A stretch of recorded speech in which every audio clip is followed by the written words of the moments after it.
টানা খারাপ ফর্মে বড়সড় চাপে পড়েছেন সূর্যকুমার যাদব। ভারতের টি-20 দলের অধিনায়ক হিসেবে তার আসন এখন সত্যিই টলমল করছে। সাম্প্রতিক ম্যাচগুলোতে ব্যাট হাতে রান না পাওয়ায় প্রশ্ন উঠছে, তিনি কি আর এই দায়িত্বে থাকবেন?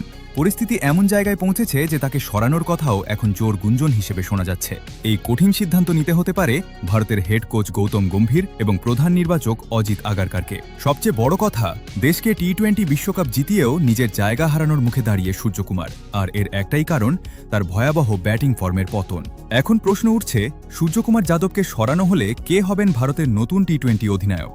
ইতিমধ্যেই এই দৌড়ে এগিয়ে রয়েছেন 5 জন ক্রিকেটার। প্রথমেই নাম আসে শুভমান গিলের। বর্তমানে ভারতের টেস্ট ও ওয়ানডে দলের অধিনায়ক হিসেবে দায়িত্ব সামলাচ্ছেন তিনি। টি-20 বিশ্বকাপের আগে পর্যন্ত ছোট ফরম্যাটের সহ অধিনায়কও ছিলেন। যদিও বিশ্বকাপ স্কোয়াডে জায়গা পাননি, তবুও বোর্ড ও কোচের আস্থাভাজন তিনি। সেই হিসেবে সূর্যর জায়গা খালি হলে সবচেয়ে এগিয়ে শুভমনি। এরপরেই রয়েছেন হার্দিক পান্ডিয়া।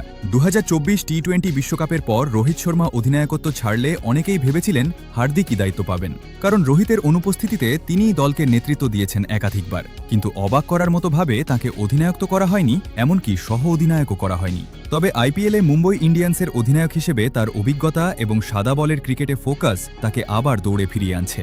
তৃতীয় নাম সঞ্জু স্যামসন। ভারতে টি-20 বিশ্বকাপ জয়ী দলের অন্যতম নায়ক তিনি এবং টুর্নামেন্টের সেরা ক্রিকেটারও হয়েছেন। শান্ত মাথা, ধারাবাহিক পারফরমেন্স, সব মিলিয়ে সঞ্জুও শক্তিশালী দাবিদার। চতুর্থ বিকল্প হিসেবে উঠে আসছে আকসার প্যাটেলের নাম। টি-20 বিশ্বকাপে সূর্যকুমারের ডেপুটি ছিলেন তিনি এবং এখনও দলের সহ অধিনায়ক। আইপিএলে দিল্লি ক্যাপিটালসের নেতৃত্ব দিচ্ছেন। সাধারণত অধিনায়ক সরালে সহ অধিনায়কই দায়িত্ব পান।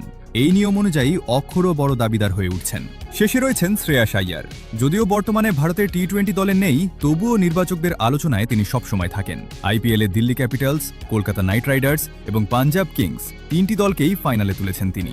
এমনকি 2024 সালে কেকেআরকে চ্যাম্পিয়নও করেছেন। তার নেতৃত্বগুণ ও অভিজ্ঞতা তাকে আবার জাতীয় দলে ফিরিয়ে এনে সরাসরি অধিনায়ক বানানোর সম্ভাবনাও উড়িয়ে দেওয়া যাচ্ছে না। সব মিলিয়ে পরিস্থিতি এখন অত্যন্ত জটিল। একদিকে সূর্যকুমারের ফর্মের ধস, অন্যদিকে একাধিক যোগ্য দাবিদার।